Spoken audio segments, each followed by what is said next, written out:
চট্টগ্রামের ডিসি পার্কের সংঘাতের জেরে প্রাইম মুভার চালক শ্রমিকদের দ্বিতীয় দফার কর্মবিরতি প্রত্যাহার করা হয়েছে।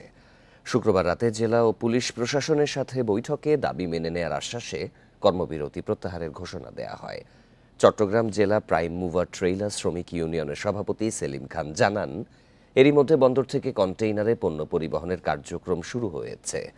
সংঘাতের ঘটনায় শ্রমিকদের হয়রানি বন্ধ, ডিসি পার্কে যাতায়াতের আলাদা সড়ক ও প্রাইম মুভার চলাচলের জন্য ডিসি পার্ক গেইট এলাকায় তার কাঁটা দেওয়ার আশ্বাস দেয়া হয় প্রশাসনের পক্ষ থেকে। গত মঙ্গলবার রাতে ডিসি পার্কের কর্মীদের সঙ্গে লরি চালকদের সংঘর্ষ হয়। আমরা আমাদের এই চলমান কর্মবিরতি আমরা প্রত্যাহার করলাম।